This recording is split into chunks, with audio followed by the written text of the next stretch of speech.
ایک ایسے گھرانے کی کہانی جس پر پراسرار موت کا سایہ منڈلا رہا تھا۔ آذر، رتن کمار، برکت علی، ایک شخصیت کے 3 مختلف روپ۔ حالات کی گردش نے اسے ایک جوگی کے ہاتھوں کٹ پتلی بنا دیا تھا۔ جوگی جو حیرت انگیز اور ناقابل یقین شیطانی قوتوں کا مالک تھا، وہ انمول شے کیا تھی جس نے جوگی کو بھی دیوانہ بنا دیا تھا؟ کفر اور ایمان کے درمیان جنم لینے والی ایک پراسرار کہانی۔ وہ کالی طاقتوں کے نشے میں چور بلوان بننے چلا تھا۔ اس نے موت کو سامنے دیکھ کر اپنا دین اور ایمان جوگی کے ہاتھ بیچ دیا تھا۔ ننگا ملنگ کون تھا، کہاں سے آیا؟ مہان بننے کی خواہش اسے لے ڈوبی تھی۔ حسب معمول کرب میں ڈوبی ہوئی وہ اعصاب شکن آواز میرے وجود کے سناٹے میں گونجی اور میں ہڑبڑا کر اٹھ بیٹھا۔ میں نے خوف زدہ نظروں سے اطراف کا جائزہ لیا، لیکن کمرے میں ہر سمت سوگوار خاموشی مسلط تھی۔ وہاں میرے سوا اور کوئی نہ تھا، صرف میرے دل کی بے ترتیب دھڑکنوں کی آواز میرے کانوں میں گونج رہی تھی۔ میرے ساتھ یہ پہلا اتفاق نہیں تھا۔ اس سے پیشتر بھی متعدد بار یہی اذیتناک چیخوں کے دل ہلا دینے والی آواز میرے وجود کو جھنجھوڑ چکی تھی۔ کچھ دیر گمسم کھڑا میں اپنی بے چارگی کا ماتم کر رہا تھا، پھر میرے دل کی دھڑکنیں معمول پر آنے لگی۔ میرا حلق خشک ہو رہا تھا، یوں جیسے میں برسوں سے پانی کی ایک ایک بوند کو ترس رہا ہوں۔ میں نے کچن میں جا کر پانی کا گلاس بھرا اور ایک ہی سانس میں حلق سے نیچے اتارتا چلا گیا، مگر میری پیاس کی شدت کم نہ ہوئی۔ میرے اندر سلگتا ہوا آتش فشاں پھٹ پڑنے کو مچلنے لگا، لیکن ابلتے ہوئے لاوے کی نکاسی کا کوئی راستہ نہیں تھا۔ میں نے بے بسی کے احساس سے مٹھیاں بھینچ لیں، ہونٹ دانتوں تلے دبا لیا۔ میری رگوں میں دوڑتے ہوئے جوان خون کی گردش تیز ہونے لگی۔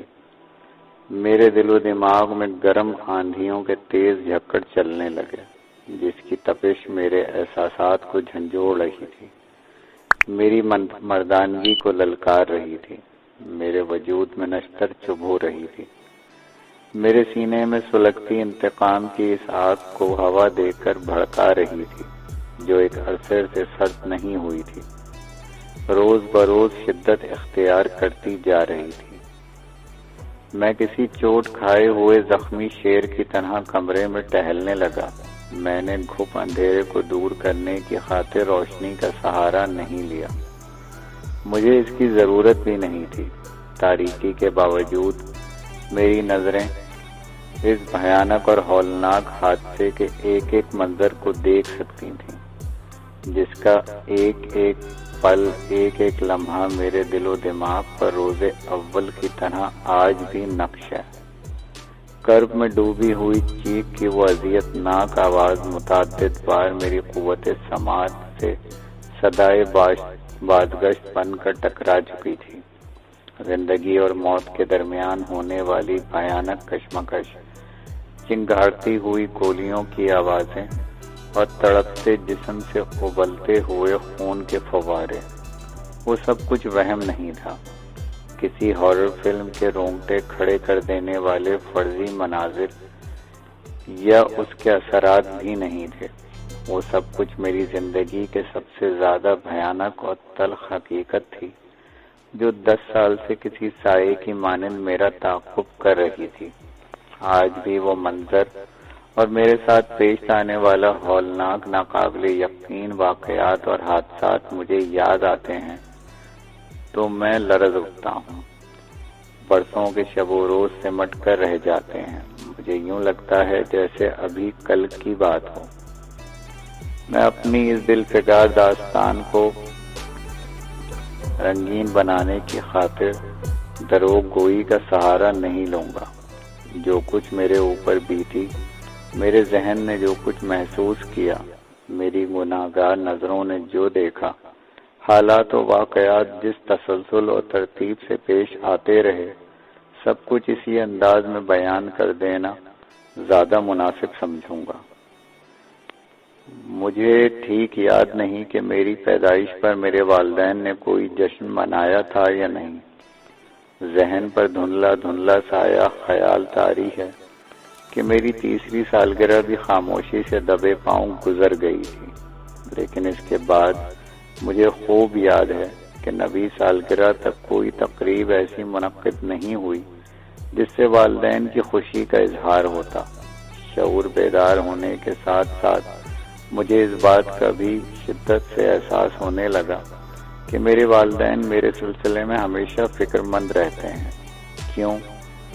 میں اس کی وجہ نہ جان سکا، لیکن مجھے یاد ہے کہ جب میں نے 10ویں سال میں قدم رکھا تو میرے والدین کے ہونٹوں پر تبسم جاگنے لگا۔ ان کے چہرے سے سب تفرقات کے بادل بتدریج چھٹنے لگے تھے۔ وقت کے ساتھ ساتھ ان کی خوشیوں میں اضافہ ہونے لگا۔ پھر میری 10ویں سالگرہ نہایت دھوم دھام سے منائی گئی۔ اس موقع پر میرے دادا مولوی فراست علی، جو میری دادی کے انتقال کے بعد زیادہ تر الگ تھلگ رہنے کے عادی ہو گئے تھے، والد صاحب کے اصرار پر خاص طور سے شرکت کرنے کی خاطر رامپور سے تشریف لائے تھے۔ وہ بے حد نمازی، تہجد گزار، پرہیزگار اور صوم و صلات کے پابند تھے۔ دادی کے انتقال کے بعد انہوں نے سرکاری ملازمت ترک کر کے رامپور ہی میں ایک اسلامی مدرسے میں درس و تدریس کے شعبے سے وابستگی اختیار کر لی تھی اور دن رات عبادت اور یاد الہی میں غرق رہتے تھے۔ خداوند کریم نے انہیں اپنے کرم سے اس درجہ نواز رکھا تھا کہ وہ مستقبل میں جھانکنے کی صلاحیت بھی رکھتے تھے۔ میرے علاوہ میرے والدین کو بھی دادا مرحوم کی ان مخفی سلب اس وقت ہوا جب وہ 78 سال کی عمر پا کر اس جہان فانی سے کوچ کر گئے۔ میں جو داستان رقم کر رہا ہوں، اس میں میرے دادا کی شخصیت کو بھی خاص عمل دخل رہا ہے، جس کا ذکر درمیان میں آتا رہے گا۔ میں یہاں بطور خاص اس بات کا ذکر ضروری سمجھتا ہوں کہ میری 10ویں سالگرہ کا جشن شاید اس لیے بے حد جوش و خروش اور اہتمام سے منایا گیا تھا کہ مجھ سے قبل میری 2 بہنیں اور ایک بھائی 9 سال کی عمر تک پہنچنے سے پیشتر ہی یا تو طبعی موت مر گئے تھے یا کسی اتفاقیہ حادثے کا شکار ہو کر والدین کو داغ مفارقت دے گئے تھے۔ ممکن ہے میرے بھائی بہنوں کی موت محض اتفاقیہ ہو، لیکن میرے والدین کے دل و دماغ میں نو کا ہنسا وہم کی حد تک خوف کی علامت بن چکا تھا۔ میں اسے فی الحال ان کی ضعیف الاعتقادی کہوں گا، اس لیے کہ ازل سے ابد تک کے جو واقعات لوح محفوظ پر رقم کر دیے جاتے ہیں وہ قدرت کا منشا ہوتے ہیں، جس میں زیر زبر یا پیش کی ترمیم کی بھی کوئی گنجائش نہیں ہوتی۔ انسان کسی غیر معمولی یا خلاف توقع حادثے سے دوچار ہو کر ہونی انہونی کو جو نام دیتا ہے وہ محض اس کے دماغ کی اختراع ہوتی ہے۔ لیکن میں اس بحث کو طول دے کر اصل واقعات کو پس پش ڈالنے سے گریز کروں گا۔ میری پیدائش پر میرے والدین نے بہت سوچ بچار کے بعد حضرت ابراہیم علیہ السلام کی رعایت سے میرا نام آذر رکھا۔ ان دنوں ہمارا قیام پٹنہ میں تھا۔ میرے والد حکومت کے ملازم تھے، ان کی تنخواہ واجبی تھی، اس لیے میں یہی کہوں گا کہ ہمارا تعلق درمیانے طبقے سے تھا۔ میری والدہ کیونکہ اوپر تلے 3 اولادوں کا غم جھیل چکی تھیں، اس لیے وقت سے پہلے بوڑھی نظر آنے لگی تھیں۔ چنانچہ میرے والد ہمہ وقت ان کی دلجوئی کا خیال رکھتے تھے۔ میری پیدائش اور پھر 10 سال کی مدت گزر جانے کے بعد میرے والدین کی خوشیاں واپس لوٹ آئی تھیں۔ خاص طور پر میری والدہ کی گرتی ہوئی صحت پر بڑا خوشگوار اثر پڑا تھا۔ انہوں نے نہ صرف یہ کہ شکرانے کی نمازیں ادا کی، بلکہ صدقہ و خیرات کے معاملے میں بھی دل کھول کر حصہ لیا۔ میری 10ویں سالگرہ کا دن میرے گھر والوں کے لیے روزے عید سے کم نہ تھا۔ اس روز صبح ہی سے سالگرہ کا اہتمام شروع ہو گیا تھا۔ گھر کو دلہن کی طرح سجایا گیا، میرے لیے قیمتی لباس تیار کرایا گیا۔ میرے ہم عمر ساتھیوں کے علاوہ محلے کے تمام بچوں کو نام بنام مدعو کیا گیا۔ دادا جان کی امامت میں عصر کی نماز ادا کی گئی، پھر کیک کاٹا گیا، بچوں میں مٹھائی تقسیم کی گئی۔ رات گئے تقریب ختم ہوئی تو میں اپنے والدین کے ہمراہ فرش پر بیٹھ کر تحائف کھولنے میں مصروف ہو گیا۔ ایک ایک پیکٹ کھولنے پر میرے ساتھ میرے والدین بھی خوشی سے تالیاں بجا رہے تھے، اپنی مسرت کا اظہار کر رہے تھے، لیکن میرے دادا جان ایک آرام کرسی پر بیٹھ کر کسی گہری سوچ میں غرق تھے اور ٹکٹکی باندھے مجھے دیکھ رہے تھے۔ وہ سنجیدہ اور مذہبی مزاج کے مالک تھے، اس لیے ان کی خاموشی پر کسی نے زیادہ دھیان نہیں دیا۔ لیکن اسی وقت جب سونے سے پہلے میں والدہ کو تلاش کرتا ہوا دادا جان کے کمرے کے قریب گیا تو میرے قدم دروازے پر جم کر رہ گئے۔ دادا جان مرحوم کے وہ جملے روز اول کی طرح آج بھی میری یادداشت کے ذخیروں میں محفوظ ہیں، جب انہوں نے نہایت سنجیدگی سے میرے والد سے کہے تھے، شوکت علی، غیب کا حال سوائے اس قادر مطلق کے اور کوئی نہیں جانتا۔ ہر شے اس کے دائرہ اختیار میں ہے، اس کے حکم کے بغیر کوئی سوکھا پتا بھی اپنی جگہ سے جنبش نہیں کر سکتا۔ لیکن کچھ باتیں ایسی ہوتی ہیں جن کا خیال نہ رکھنا بھی اس کی ناراضگی کا سبب بن جاتا ہے۔ اس لیے بزرگوں اور دانشوروں نے پھونک پھونک کا قدم اٹھانے کا مشورہ دیا ہے۔ ہماری مقدس کتاب میں بھی جگہ جگہ بنی نوع انسان کو عقل و شعور سے کام لینے کی تاکید کی گئی ہے۔ جلد بازی میں بغیر سوچے سمجھے کوئی قدم اٹھانے سے منع کیا گیا ہے، اس لیے کہ ایک ذرا سی بھول کبھی کبھی انسان کے سارے کیے کرائے پر پانی پھیر دیتی ہے۔ دادا جان نے تھوڑے توقف کے بعد دبی زبان میں کہا، انسان کچھ کھو کر کچھ پاتا ہے، لیکن تم نے پا کر کھو دینے کی غلطی کی ہے۔ میں سمجھا نہیں۔ والد صاحب نے چونک کر دریافت کیا، کیا ہم سے کوئی بھول ہو گئی؟ میں بڑے عرصے سے تمہیں ایک نیک مشورہ دینے پر غور کر رہا تھا، لیکن دادا جان نے میری والدہ کی طرف دیکھ کر کہا، دلہن کی دل شکنی نہ ہو اور میری بات کو غلط نہ سمجھا جائے، اس لیے خاموش رہا۔ آپ کیسی باتیں کر رہے ہیں ابا حضور؟ میری والدہ نے کسمسا کر بڑے ادب سے کہا، بھلا آج تک میں نے آپ کی کسی بات کا برا مانا ہے؟ میں تم سے شکایت نہیں کر رہا دلہن، دادا جان نے بڑی شفقت بڑی سنجیدگی سے جواب دیا، بس ایک خدشہ تھا جس نے لب کشائی سے روکے رکھا، شاید قدرت کو بھی یہی منظور تھا، لیکن اب وقت آ گیا ہے کہ میں تم دونوں کو اس بات سے آگاہ کر دوں۔ ایسی کیا بات ہے جسے کہتے ہوئے آپ اس قدر ہچکچا رہے ہیں؟ میرے والد نے دریافت کیا، آپ جو مشورہ دیں گے وہ ہمارے لیے یقیناً مفید ہی ہوگا۔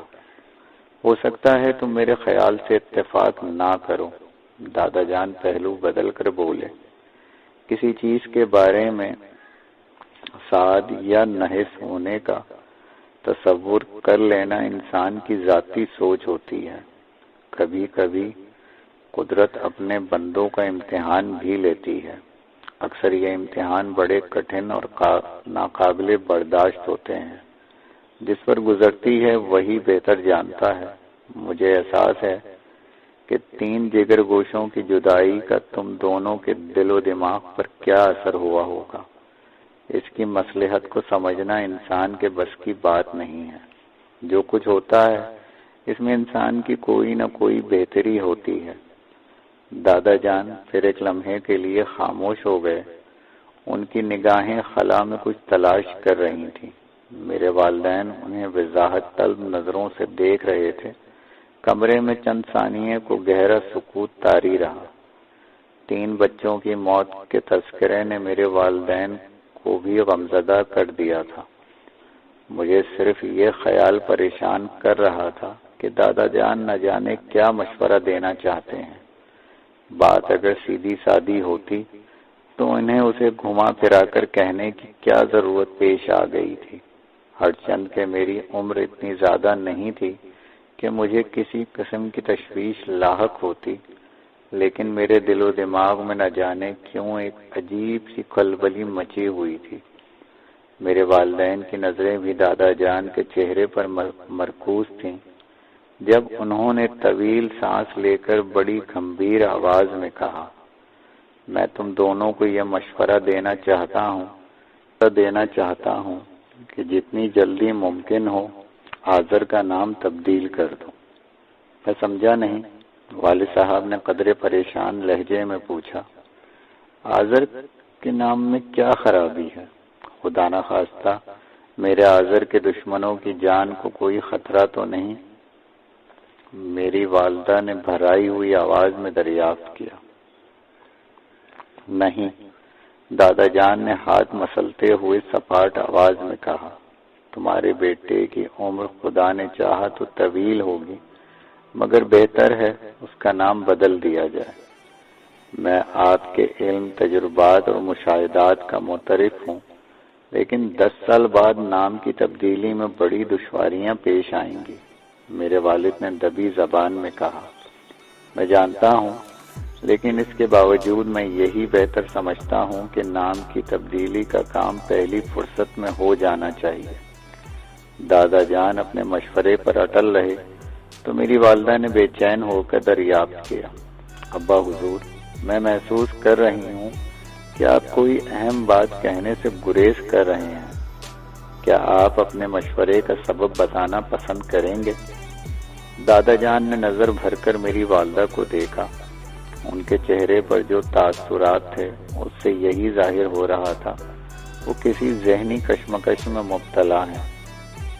تم پریشان مت ہو، انہوں نے میری والدہ کو دلاسا دیتے ہوئے جواب دیا، جب تک میں زندہ ہوں تمہارے آذر پہ کوئی آنچ نہ آنے دوں گا، مگر اس حقیقت سے انکار بھی نہیں کیا جا سکتا کہ ناموں کے اثرات انسان کی زندگی پر بھی اثر انداز ہوتے ہیں۔ آپ کے خیال میں آذر کے علاوہ دوسرا کیا نام مناسب رہے گا؟ میرے والد نے سنجیدگی سے پوچھا۔ رات کافی ہو گئی ہے، مجھ پر نیند کا غلبہ بھی طاری ہو رہا ہے، 1-2 روز میں غور کر کے تمہیں دوسرا نام تجویز کر دوں گا، دادا جان نے جمائی لیتے ہوئے کہا، پھر اٹھ کر اپنے بستر پر چلے گئے۔ میرے والدین نے اصرار مناسب نہیں سمجھا، اس لیے اٹھ کر باہر آ گئے۔ میں محسوس کر رہا تھا کہ والدہ کو دادا جان کی باتوں پر تشفی نہیں ہوئی۔ والد صاحب بھی شش و پنج میں گرفتار نظر آ رہے تھے۔ خود میرا ذاتی خیال بھی یہی تھا کہ دادا جان کسی خاص وجہ یا مصلحت کی بنا پر نام کی تبدیلی کے موضوع کو ٹالنا چاہتے تھے۔ اصل راز کیا تھا یہ ہم میں سے اس وقت کوئی بھی نہیں جان سکا۔ والدین کو دادا جان کے کمرے سے نکلتا دیکھ کر میں تیزی سے لپکتا ہوا اپنے کمرے میں آ کر بستر پر لیٹ گیا اور اس طرح آنکھیں موند لی جیسے سو رہا ہوں۔ میرا خیال تھا کہ اپنے کمرے میں واپس آ کر میرے والدین دادا جان کے مشورے پر کچھ نہ کچھ تبادلہ خیال ضرور کریں گے۔ میرا اندازہ غلط نہیں ہوا۔ میں نے جان بوجھ کر دروازے کی سمت پشت کر لی تھی تاکہ میرے چہرے کے تاثرات سے بھی یہ اندازہ نہ لگایا جا سکے کہ میں سو رہا ہوں یا جاگ رہا ہوں۔ میرے والدین نے کمرے میں داخل ہو کر مجھے 1-2 آوازیں دیں، پھر والدہ سے مخاطب ہو کر مدھم آواز میں بولے، میں محسوس کر رہا ہوں تم نے والد صاحب کے مشورے کا کچھ زیادہ ہی اثر لے لیا۔ ان کی عمر 78 سال ہونے کو ہے۔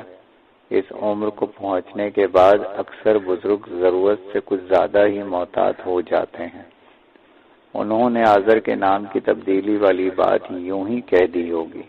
تم پریشان مت ہو، میں ان کے جانے سے پیشتر اس موضوع پر کھل کر بات کروں گا۔ آپ شاید مجھے بہلانے کی خاطر ایسا کہہ رہے ہیں، میری والدہ نے سنجیدگی سے کہا۔ ابا حضور کی عمر ضرور 78 سال ہو گئی ہے، لیکن یہ بات میرے علاوہ آپ بھی بخوبی جانتے ہیں کہ وہ کم سخن اور سنجیدہ طبیعت کے مالک ہیں، کبھی بلا وجہ کوئی بات زبان سے نہیں نکالتے۔ انہوں نے ضرور کوئی بات محسوس کی ہوگی جو خاص طور سے نام کی تبدیلی والی بات چھیڑی ہے۔ بلا وجہ وہم میں مت مبتلا ہو، والد صاحب نے سمجھاتے ہوئے جواب دیا۔ اگر ابا جان نے نام کی تبدیلی ضروری سمجھی تھی تو 10 سال تک خاموشی کیوں اختیار رکھی؟ پہلے بھی وہ نام کی مخالفت کر سکتے تھے۔ جواز چونکہ معقول تھا، اس لیے میرے والد نے فوراً کوئی جواب نہیں دیا۔ تھوڑے توقف کے بعد وہ بولی، خدا کرے آپ کا خیال درست ہو، میرے دل کو اس وقت تک چین نہیں آئے گا جب تک ابا حضور کھل کر کچھ نہیں کہتے۔ تم دل پر بوجھ مت ڈالو، میں صبح ہوتے ہی ان کو اس مسئلے پر دوبارہ کرے دوں گا۔ میرے والدین کے درمیان خاصی دیر تک اسی مسئلے پر تبادلہ خیال ہوتا رہا، پھر وہ بھی سونے کے ارادے سے کمرے کی بتی بجھا کر لیٹ گئے۔ میں بھی کچھ دیر بعد خراٹے نشر کرنے لگا۔ دوسری صبح ناشتے کی میز پر میں بھی موجود تھا۔ دادا جان خلاف توقع کچھ زیادہ ہی خاموش نظر آ رہے تھے۔ میری والدہ کو چونکہ میرے نام کے سلسلے میں فکر لاحق ہو گئی تھی، اس لیے وہ کچھ دیر تو انتظار کرتی رہیں، پھر انہوں نے میرے والد کو اشارے سے اصل موضوع چھیڑنے کو اکسایا، مگر اس سے پیشتر کے والد صاحب بات شروع کرتے۔ دادا جان نے خاموشی توڑتے ہوئے کہا، شوکت میاں، مجھے ایک اشد ضروری کام یاد آ گیا ہے، اس لیے میں آج دوپہر کی گاڑی سے واپس رامپور جانا پسند کروں گا۔ اتنی جلدی؟ والد صاحب نے کہا، آپ تو اس مرتبہ 1 ہفتے رہنے کے ارادے سے آئے تھے۔ ارادہ تو یہی تھا، لیکن دادا جان کچھ کہتے کہتے خاموش ہو گئے۔ کیا بات ہے، آپ خاموش کیوں ہو گئے؟ والد صاحب نے ان کی خاموشی کو محسوس کرتے ہوئے پوچھا۔ کیا کوئی اہم مسئلہ درپیش ہے؟ ہاں، دادا جان نے طویل سانس لے کر بڑے معنی خیز انداز میں جواب دیا۔ کوئی مسئلہ غیر اہم نہیں ہوتا، ہم اس کی نزاکت اور موقع محل کو نہ سمجھ سکیں تو اور بات ہے۔ کیا 1-2 روز بھی اور قیام نہیں کر سکتے؟ زندگی نے مہلت دی تو پھر کبھی آرام سے آؤں گا۔ اس وقت جو کام یاد آ گیا ہے اسے ٹالا نہیں جا سکتا۔ لیکن زیادہ اصرار مت کرو بیٹے، ہر کام کا ایک وقت مقرر ہوتا ہے اور وقت پر کسی کا اختیار نہیں۔ میں محسوس کر رہا تھا کہ دادا جان اندر سے بڑے مضطرب نظر آ رہے تھے۔ وہ باصول شخص تھے، ان کے فیصلے اٹل ہوتے تھے۔ چنانچہ والد صاحب نے انہیں روکنے کے لیے زیادہ اصرار نہیں کیا۔ ناشتے سے فارغ ہونے کے بعد والد صاحب سیٹ مخصوص کرانے کے ارادے سے اسٹیشن چلے گئے۔ میری والدہ کے دل میں نام کی تبدیلی والی بات پھانس بن کر چبھ رہی تھی۔ چنانچہ والد صاحب کے جانے کے بعد وہ کچھ دیر صبر کرتی رہیں، پھر صبر پر اختیار نہ رہا تو دادا جان کے کمرے میں چلی گئیں۔ میں ان کے ساتھ تھا، اس لیے انہوں نے بات کو گھما کر شروع کیا۔ ابا حضور، میں آپ سے وہ بات معلوم کرنے کے غرض سے آئی ہوں جس کا ذکر آپ نے۔ میں سمجھ گیا کہ تم کیا دریافت کرنے کی خاطر بے چین ہو، لیکن خدا پر بھروسہ رکھو، دادا جان نے بات کاٹ کر جواب دیا۔